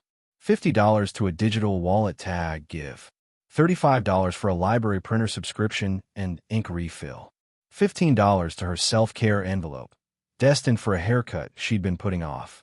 The remaining $363.56 she left in checking, not to spend, to exist, as proof she didn't have to zero out her life to feel in control. That month, nothing broke. No leaks, no late fees, no surprise bills. June almost didn't know what to do with the ease. So, she let it in slowly, like warm water in a cold bath. She walked more, breathed deeper, said no to work she didn't need to chase, said yes to sleep, and she did something bold. She took a full day off. No cleaning jobs, no coaching, no library workshops, just June. She called it her financial rest day. That morning, she put her phone on silent, packed a thermos of tea, and sat by the lake with a library book and her journal. No spreadsheets, no tracking, just breathing. She wrote in the margin of her journal, "I am allowed to rest, even when the numbers aren't perfect." And underneath that, rest is a form of wealth. By the end of the month, the impact was undeniable. She didn't just spend wisely, she spent slowly. Her expenses dropped 12%. Impulse buys? None. Decision fatigue? Lower. Mental clutter? Nearly gone. She realized something powerful. It wasn't just what she was buying that mattered. It was how fast she decided to buy. When she paused, her choices became less emotional, less fear-based, more rooted. And in that space, June discovered a rhythm she'd never known before. Financial stillness. She built a workshop around it, titled, Still Money, How to Hold Before You Spend. Her 6th public session. Flyers printed. Sign-up sheet full. In the first 10 minutes, she told the group, most of us never learned how to wait with money. We either avoid it or attack it. But stillness is a skill. When you pause, you remember your power. One woman raised her hand. But I get scared I'll forget to pay something. June smiled. That's why we plan. Not so we react better, but so we don't have to react at all. Another said, I've never had enough money to let it sit. June nodded. I used to think the same thing. Then I realized, letting it sit doesn't mean you're rich. It means you're the one driving the car. After the workshop, a young woman approached her, late 20s, nervous, holding a crumpled sheet of notebook paper. I don't have a bank account yet, but I want to start with cash. Is that okay? June took her hand gently. That's more than okay. That's exactly where I started. She opened her bag, pulled out a blank envelope, and handed it over. Write one word on this. What you're saving for. That's your first budget. The woman's hands trembled as she wrote. Home. June smiled. That's the most powerful word in the world. That night, June sat in her apartment with the envelope her own mother once used to hide cash inside cereal boxes. She still had it. Worn. Soft. Blue ink fading. She didn't need it anymore. But she kept it anyway, as a reminder that the first paycheck she didn't spend was the one that changed everything. The number 999 looked better than 1,000 ever had. It was just a digit, just 3 characters on a screen. But to June Simmons, it was a mountain that had finally been leveled. She stared at the number for a full minute, blinking back tears she hadn't planned on. Credit card balance, $999. 3 years ago, that number had been closer to $5,000. And it hadn't felt like a number. It had felt like a chain. One she hadn't even built herself. Darren had opened that credit card in her name for emergencies. But the emergencies were always his. His car parts. His hobbies. His silence when the bill arrived. The payments always made her flinch. Until she walked away. Until she started paying it down, quietly, month by month, like a woman sweeping the steps to her own future. And now she had crossed over. She had planned this moment. 2 weeks prior, she'd gotten her monthly workshop grant check. Modest but steady income from the city's neighborhood enrichment program. She'd also finished a 5-session financial coaching package for a new client, a school secretary rebuilding after divorce. She could have done anything with that money. There were things she still needed. A replacement for the broken floor lamp. New walking shoes. Hers had worn down to the heels. Even a weekend train trip to visit her aunt in Ohio. Something she'd been daydreaming about for months. But this goal had lived on her corkboard for too long. It stared at her every morning. Goal: get debt under $1,000 by September. She was 1 week ahead of schedule. It felt like the right time.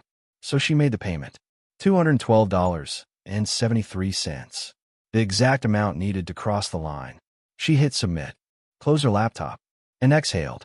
Then, without fanfare, she stood up, walked to the kitchen, made herself a cup of mint tea, then cried. Not loudly, not in anguish, just release. Because under that $999 wasn't just progress. It was proof.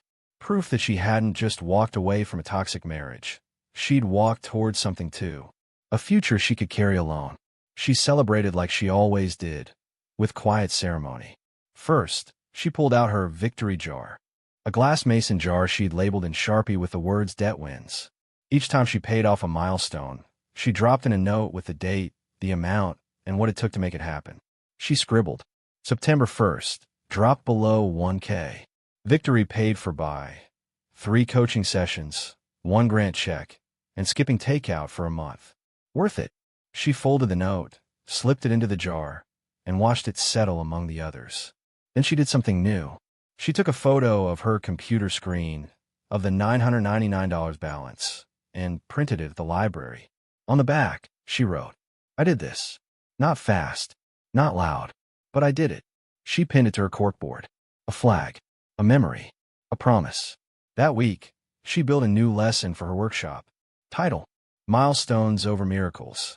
Why Every $100 Matters. She opened with this line. Debt doesn't vanish. It shrinks. One choice at a time. She passed out blank thermometers, red markers included, and had each participant draw their total debt at the top. One woman scoffed. I owe 20 grand. This won't help. June smiled. Neither did I, at first. But every time I colored in another section, I saw it. The shape of the problem.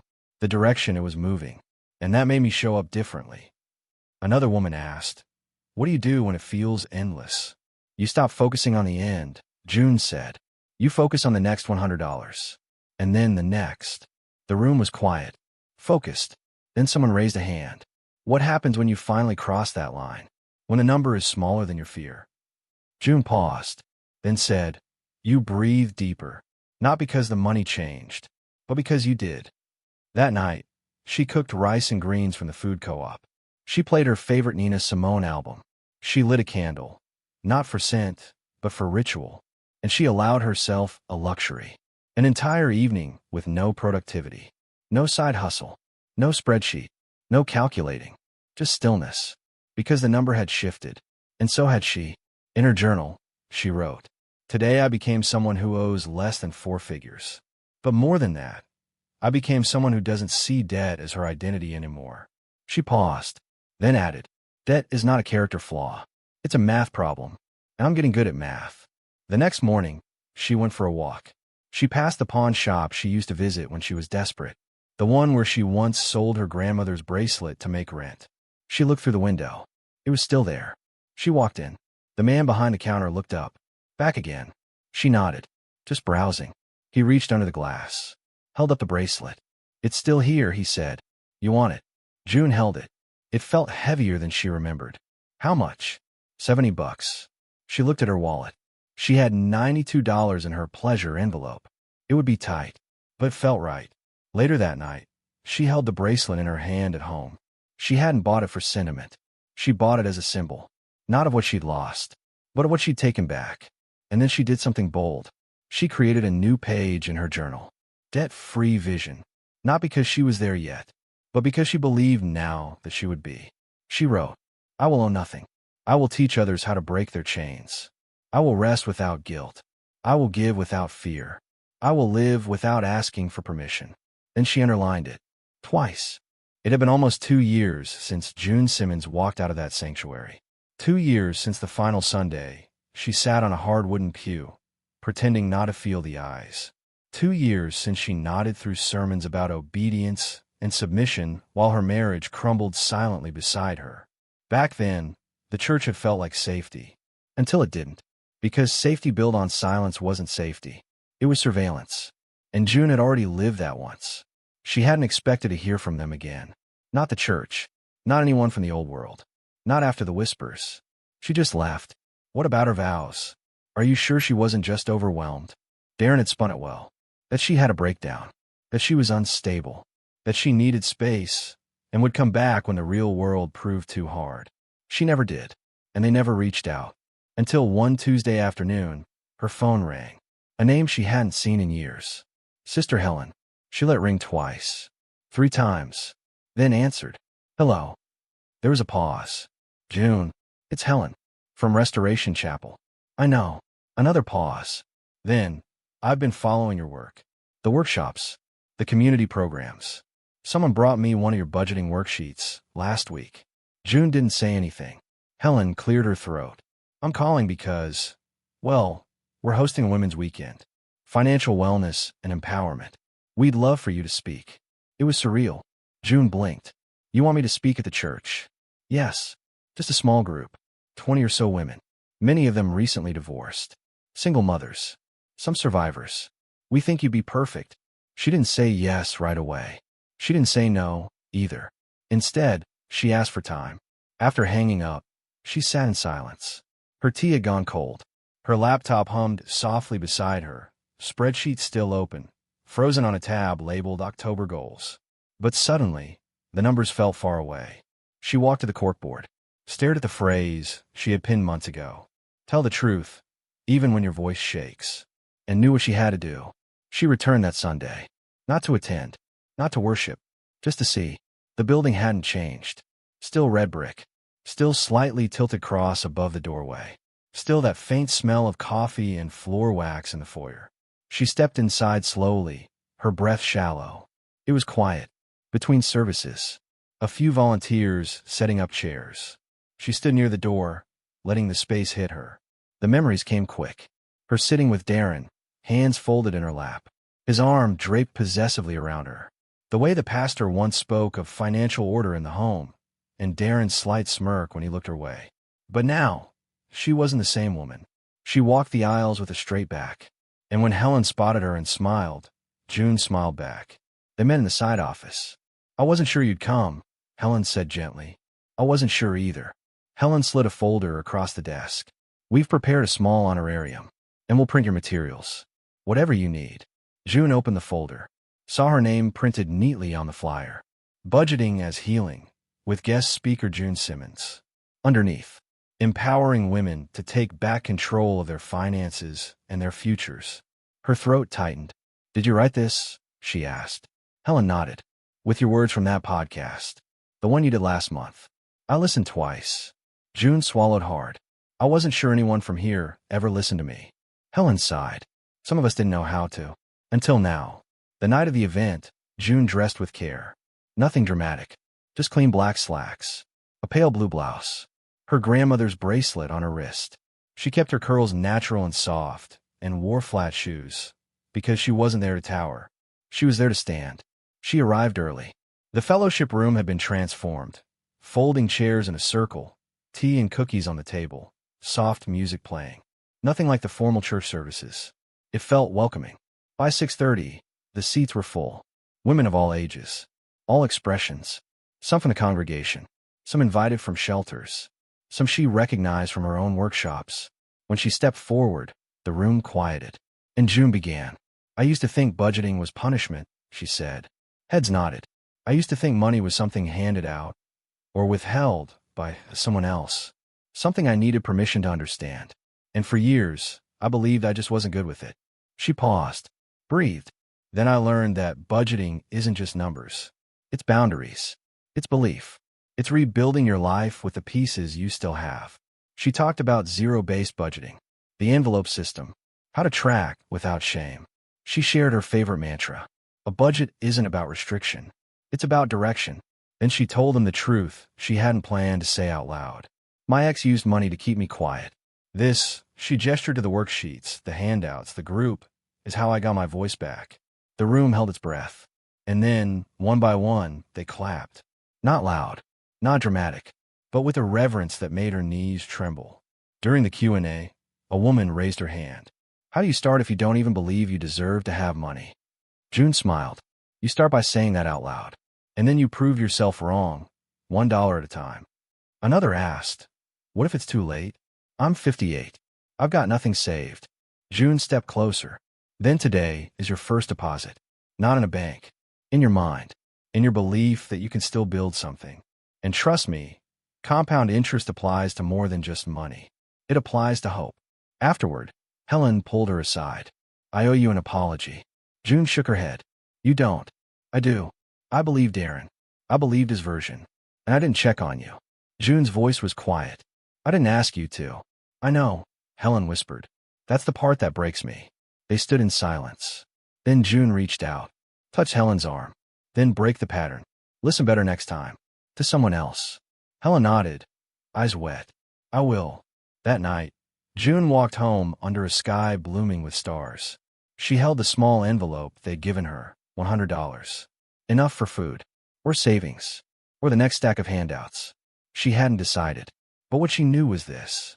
She had walked into the place where she'd once been erased, and left feeling whole. Not because they believe her now, but because she did. In her journal, she wrote, "Today I went back. Not to prove anything, not to settle a score, but to see if the ground still shook when I walked on it. It didn't." Then below it, "I'm not who I was, and I don't need their permission to be who I've become." She didn't touch it for 2 days. Not because she didn't need it, but because she knew this wasn't the kind of money you spend in a rush. $2,002. That was the exact figure that landed in June Simmons' checking account at 9:03 a.m. on a bright Monday morning in early November.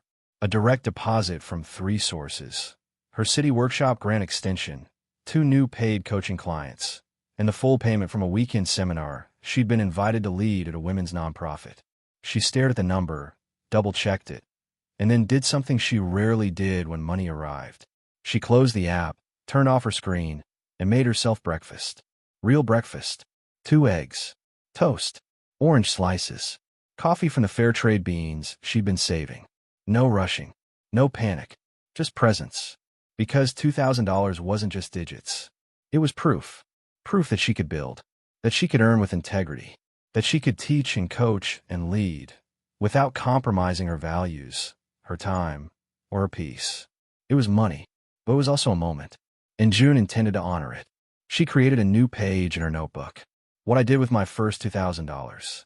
But she didn't start with categories or percentages. She started with this sentence: "This is the first time I've earned $2,000 in 1 month by being fully myself." Then she underlined it. Twice. She called it the intentional allocation plan. Not a budget, not a to-do list, but a declaration. $2,002. She broke out her 3 guiding values, the one she'd written on the inside cover of her journal months ago: stability, dignity, legacy, and built a plan from there. 1. Stability, $900. This category came first. Always. June put $500 straight into her emergency fund, bringing her total to $1,724.52. The most she'd ever had in a single savings account. She smiled as she hit transfer. The security of that number made her shoulders loosen. Then she took $150 and made an extra payment toward her remaining credit card balance, now under $850. That brought the debt thermometer on her fridge almost to the top. Just 2 more small mountains to climb before she could finally say, paid in full. She set aside another $150 for housing upgrades, new curtains to keep the winter chill out, and a space heater that didn't buzz like an angry fly. And $100 was allocated to a new line in her budget. Buffer. Not emergency. Not savings. Just space. Breathing room between her and chaos. 2. Dignity. $700. This category made her pause, because dignity was easy to forget when you spent years surviving. She allocated $200 for a full dental checkup and cleaning, the first in over 3 years. It wasn't glamorous, but it mattered. She booked the appointment that afternoon, then $75 for new walking shoes. She found them on sale online, durable, supportive, and without holes in the soles. Another $50 went to restocking her kitchen staples: olive oil, spices, canned beans, and coffee. Then, June allowed herself something she hadn't had since her 30s. $75 for a professional haircut. Not just a trim, a cut, a shape, a sit in the chair and be seen experience. She scheduled it for Friday. The stylist was a black woman who specialized in natural textures. June had been following her Instagram page for a year, but never allowed herself to book. "I'm ready," she typed, "and I want to feel like myself again." Then came the biggest dignity expense. $300 toward launching her own website. A former workshop student offered to help build it. They sat side by side at the library, mapping it out. Home. June Simmons coaching. About rebuilding through budgeting. Services. One-on-one coaching, group workshops, downloadable resources. Blog. Money stories, tips, reflections. Contact. A simple form. Link to her newly made Gmail. June had never had a digital home. Now she would. Not flashy. Just real. And hers. 3. Legacy. $400.02. This was the hardest and most beautiful part. Because legacy wasn't just about what you leave behind. It was about what you live into. June had promised herself that when she made her first $2,000 a month, she'd begin the process of investing. Not wildly. Not with fear.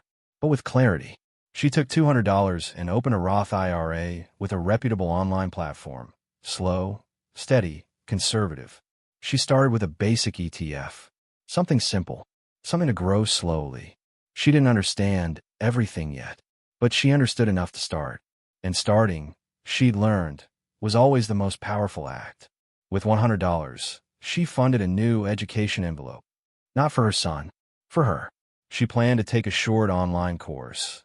Something on trauma-informed coaching, or maybe digital financial literacy for underserved communities. Something that would make her work deeper, stronger.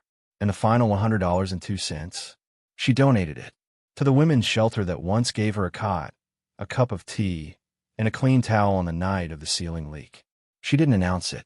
She just clicked give one time, typed in the amount, and wrote, "Thank you for sheltering me so I could build something worth returning to."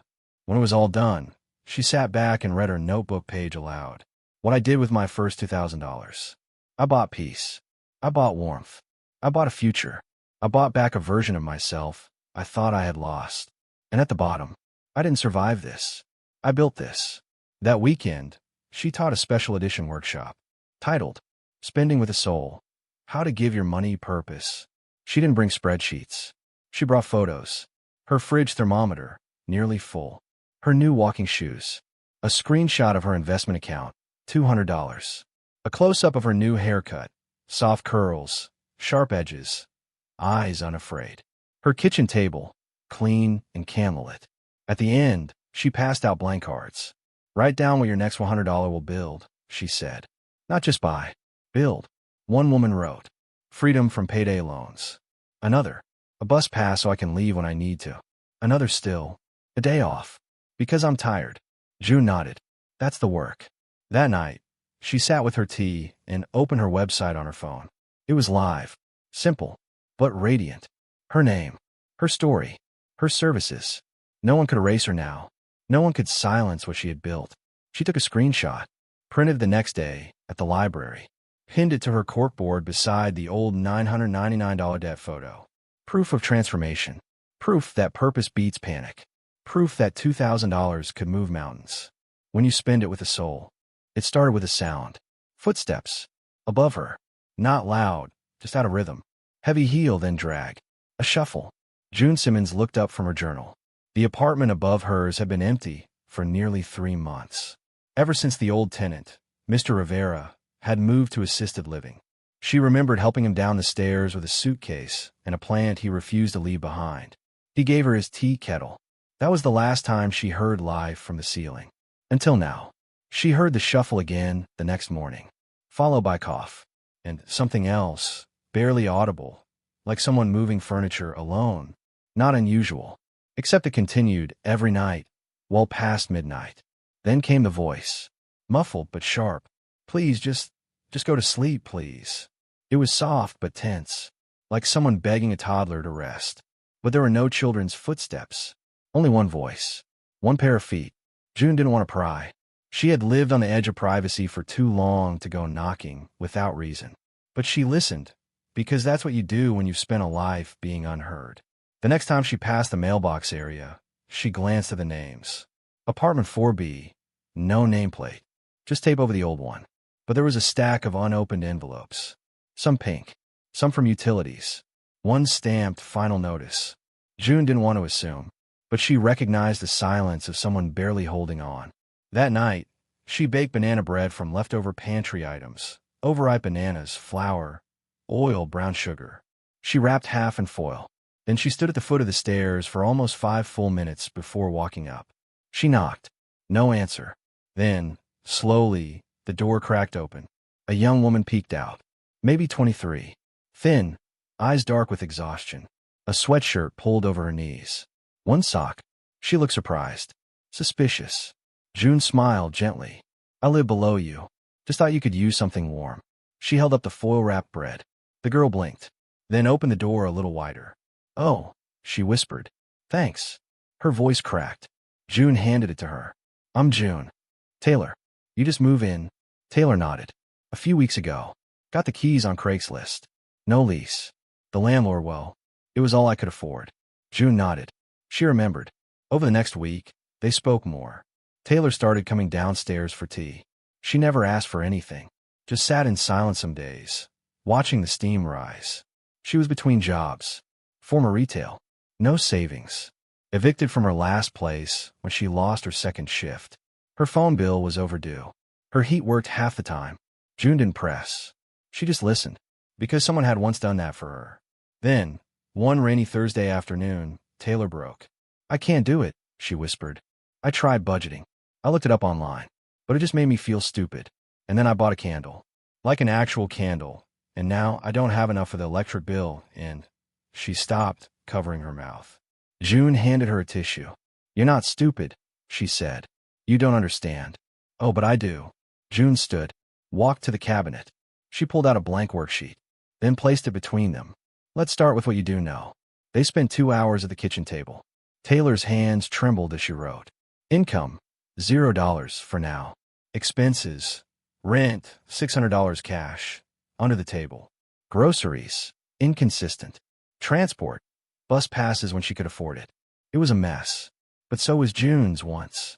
I can't do this, Taylor said again. You already are, June replied. She made a plan with Taylor. Contact the community center's job board. Sign up for the Food Co-op's volunteer exchange program. Start using the city's emergency relief line to request a payment extension on utilities. And the first envelope, June handed her one. A blank, soft blue. Write one word. Just one. Taylor stared at it, then wrote, room. That weekend, Taylor knocked on June's door holding a box of tea and a thank you note written on notebook paper. June smiled and invited her in, then offered her something new. You want to learn the system? Taylor blinked. What system? My system. June pulled out a folder labeled Budget Basics, Volunteer Training. You're already doing it, June said. Why not help me teach others? Taylor laughed. I don't even know what I'm doing. June grinned. You know more than you did last week. That's all it takes. For the next 4 weeks, Taylor became June's shadow. She helped print worksheets at the library, arranged shares before workshops, started tracking her own spending, first by memory, then with a spreadsheet. June gave her an old prepaid phone, connected her to a nonprofit hiring part-time clerical help. Taylor landed the job. It paid $14.75 per hour, 15 hours a week, enough to start rebuilding. One morning, Taylor rushed in, waving a pay stub. I just got paid. She showed June the number. $221.25. I've never had this much that I didn't owe to someone immediately. June hugged her. You earned it. Now let's tell it what to do. They sat down together. $221.25, $50 to food, $30 to utilities, $25 to transit, and $20, non-negotiable, to savings. Taylor hesitated. But what if I need it later? You will, June said, and you'll be glad it's there. By December, Taylor had updated her envelopes. She renamed them. Rent, food, transit, peace, her savings, room, her dream of her own real place, with a lease with her name on it. She still had bad days, cried sometimes over the weight of it, but she had a foundation, and that changed everything. One evening, just before the year's end, Taylor helped June prepare for a new workshop. As they laid out pens and name tags, Taylor paused. You think I'll ever get to where you are? June looked at her. You're already on the road. Taylor nodded, then said, You know what I want more than anything? What? To live somewhere with a lock that clicks. And a mailbox that has my name on it. Not tape. June smiled. Then let's build toward that. They high-fived across the table. That night, June journaled. The upstairs apartment used to leak. Now it's growing something. A new woman. A future leader. I didn't go knocking to save her. I just want to bring banana bread. Sometimes that's enough. It had sat in her drafts folder for 6 days. The cursor blinked at the top of the screen like a silent dare. Subject: Application, Community Financial Leadership Fellowship. June Simmons had stumbled across the program by accident. A statewide fellowship, 6 months long, for grassroots financial educators focused on underserved communities. Stipend included. Training included. Mentorship. National exposure. Funding. She'd read the description 3 times. Every line felt like it was written for someone else. Bachelor's degree preferred. 5 years of experience ideal. Organizational sponsorship strongly recommended. June had none of that. No formal title. No degree. No nonprofit behind her. Just a corkboard, some envelopes, and a fold-out table in her living room. She almost clicked delete. But Taylor stopped her. You'd be perfect for that, she said one afternoon while helping her reorganize workshop supplies. Half the women who come through these doors already think you're a professor. June laughed. Professor of what? Broke survival. Exactly. And now you're a professor of broke recovery. June smiled, but the doubt clung tight. They want leaders. Taylor tilted her head. And what do you think you've been doing for the past year? That night, June sat with her journal. Why not me? She wrote, If I wait until I feel qualified, I'll wait forever. She took a breath, reopened her laptop, and started again. Application: Community Financial Leadership Fellowship. Name: June Simmons. Title: Founder, Budget Basics. Experience: Independent Financial Coach, 2022, present. Developer and facilitator of 30-plus community-based workshops on budgeting, debt recovery, and financial literacy for low-income women. Peer mentor and trainer for survivors of financial abuse. Creator of custom curriculum for zero-based budgeting adapted to trauma-informed coaching. Personal statement: 500 words. I didn't learn to budget in a classroom. I learned while crying into a journal, staring at $173 in a bank account that once held my last shred of safety. When I left my marriage, I didn't just walk away from a man. I walked away from financial silence. I rebuilt from receipts, from paper envelopes, from food pantry lines, and broken ceiling leaks. And what I learned is this: budgeting isn't just about math. It's about power. It's about helping people see themselves as worthy of managing their own money, even if the world has always told them they're not. My goal isn't to become an expert.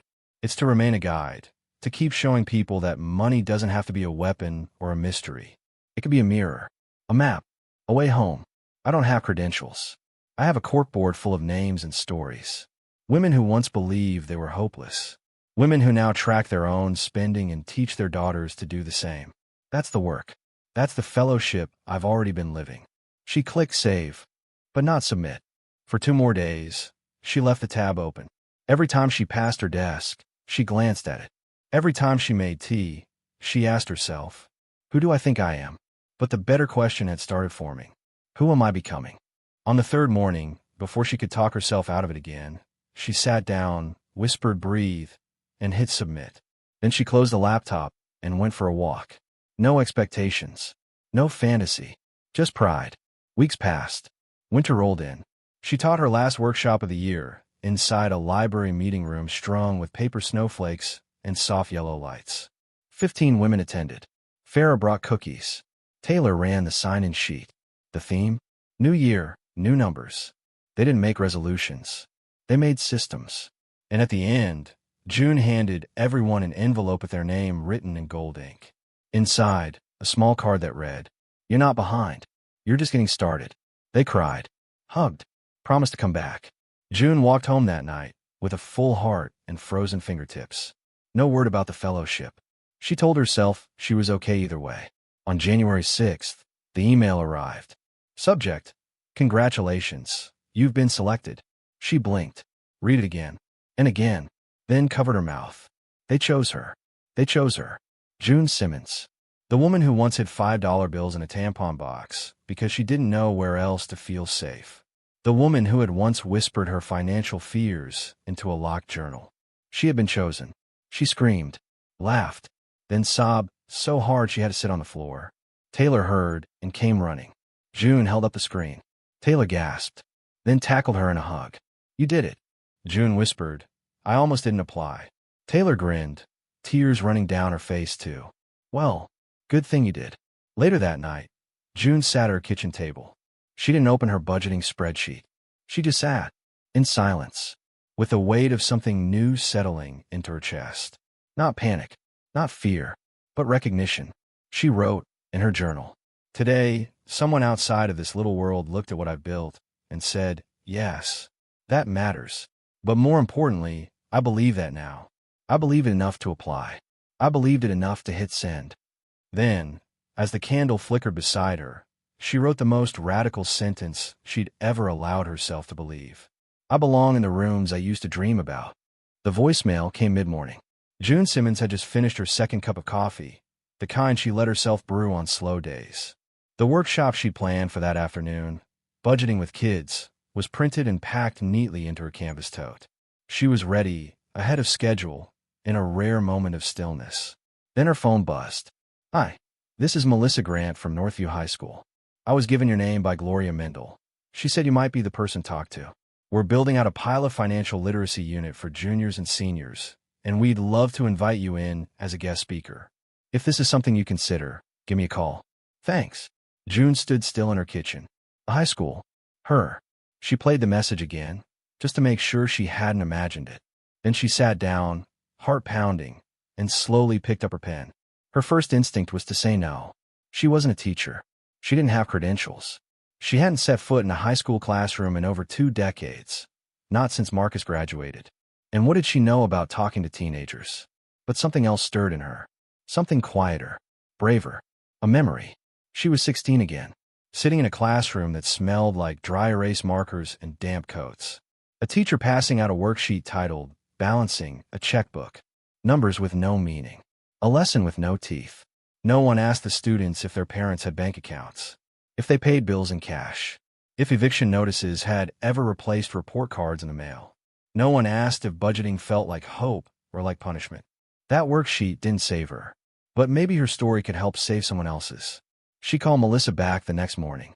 "Hi," she said, voice steady. "I'd love to learn more." They spoke for nearly an hour. Melissa was kind, energetic, new to the school, but passionate about reshaping what financial education looked like. "We realized," Melissa said, "that we were teaching these kids formulas, but not feelings. Not what it actually feels like to live paycheck to paycheck. Not what it looks like to build something from the ground up." She paused. "And then Gloria told me about you." They scheduled the session for a Friday. 11 a.m. 32 students. Junior personal finance elective. Mixed backgrounds. Mostly first-generation college hopefuls. The school was just a 15-minute bus ride from June's apartment. But emotionally, it felt like miles away. Still, she said yes, and started to prepare. She didn't bring slides. She brought stories. She titled her session, "Money Truths I Wish Someone Had Told Me at 17. She wrote it by hand. In the notebook, she kept for her most honest words. And every day that week, she edited it, practiced it, softened it, sharpened it. By Friday morning, she was ready. She wore her favorite navy cardigan and silver earrings, packed 20 copies of her teen-friendly budget tracker, along with her original envelope template, adjusted for part-time jobs, college apps, and helping out at home. And then she walked through the front doors of a high school for the first time in years. The classroom was bright, windows wide, students half attentive, half checked out, until Melissa introduced her. "This is Miss Simmons," she said. "She's not a teacher. She's a financial coach, a community leader, and someone who's walked through every kind of money challenge most people pretend doesn't exist." The room shifted. Curious now, June stepped forward. She started with a confession. "I didn't learn to budget from a textbook," she said. "I learned it from pain, and poverty, and starting over at 40. They stared, and she told them the truth. About getting her first credit card at 19 because someone said she needed to build credit, but no one said how to protect it. About co-signing a loan she couldn't afford because she thought saying yes was love. about losing more than money, losing herself, and then clawing her way back. She didn't dramatize it. She made it real. Then she handed out the worksheet. Write your income on top, she said, even if it's just your allowance, or babysitting, or tips. The room hesitated. Then pens began to scratch. Next, fixed costs. What do you owe? Every week, every month, no matter what. A few wrote phone bill. Others wrote help with groceries. One girl raised her hand. What if I don't know what's coming in each week? My hours change all the time. June nodded. That's when you budget backward. You track what has come in. Build a rhythm. Look for patterns. Start there. Another hand. What about emergencies? I want to save, but something always comes up. June smiled. That's not failure. That's life. Your job isn't to avoid emergencies. It's to build a cushion for them. $5 a time if you have to. The emergency fund is your shield, not your shame. For 45 minutes, they asked questions no worksheet could have predicted. How do I budget if I'm scared I won't get into college? How do I say no to friends when I don't have money to go out? What if I'm the only one in my house who wants to change how we do money? And for 45 minutes, June answered. Not perfectly, but honestly. At the end of class, a boy approached her. Tall, thin, face-guarded. You said you didn't go to college, he said. June nodded. So do you think I should? She paused. I think college is a tool, not a solution. If it fits your path, great. If not, learn another way. But always keep learning. He looked down, then back up.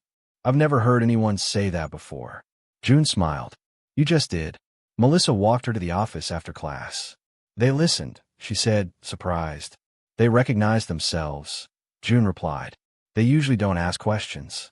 They've never been invited to. June said softly. Melissa stopped. You should do this again. June laughed. We'll see. Melissa shook her head. No, I mean it. We want to build something ongoing. Maybe a 6-week series. After school. Volunteer basis to start, but maybe next semester we can pay. June blinked. You're serious? Melissa smiled. Dead serious. They need you. Not just the math. The mirror. That night, June wrote in her journal. They let me in. They saw me. Not as someone who had failed, but someone who made it through. And they asked real questions. Because no one had ever taught them that money isn't just numbers. It's life. She paused, then added, I used to be scared I'd pass my window to make a difference. But today, a 17-year-old asked me what I thought about his future. And I answered. And he listened. She pinned one of the leftover worksheets to her corkboard. Wrote in big letters at the top. Budgeting for teens. Pilot number 1. Underneath. Because they deserve to start where I never got to. It wasn't meant to be a goodbye, or a milestone marker, or a formal celebration. It was just a quiet Saturday morning. Overcast. The kind of day made for long sleeves and long thoughts. June Simmons had turned 45 that week. No party, no cake, just a pot of lentils simmering on the stove, and a bouquet of fresh flowers she'd bought for herself at the co-op. She'd open her notebook that morning intending to plan the week ahead. Instead, she picked up her pen and, almost without thinking, wrote the words, Dear me, and paused. The room around her had changed in the last 5 years. Gone was the drafty studio where she once caught rain in pots and wore 2 sweaters to sleep. Now she lived in a 1-bedroom apartment. Nothing extravagant, but hers fully and completely. Her name on the lease. Her paint on the walls. Her light in the hallway. The rent was affordable. The neighbors were kind. Her plants thrived on the windowsill. The budget board hung in the kitchen like a compass. She didn't fear opening her bank app anymore. She hadn't used a credit card in 8 months. She slept through the night. Not always, but more often than not. And most days, she felt proud when she looked in the mirror. So she wrote. Not for content. Not for work. Not for workshop. Just for the woman who had once been too afraid to imagine being 45. Dear me, you made it. I know you're still holding your breath, thinking this might be temporary. But it's not. The ground you're standing on, it's yours. You pour the concrete with every envelope, every choice, every no that used to feel like failure, but turned out to be the most powerful word in your vocabulary. Do you remember when you couldn't even look at your own bank account? When $28 felt like proof that you were broken? When you sat on the floor of that shelter, calculating whether you could afford shampoo? You didn't just survive that. You rewired yourself. You made a budget. Then you made peace. Then you made a life. Not all at once. Not without tears. But faithfully. Daily.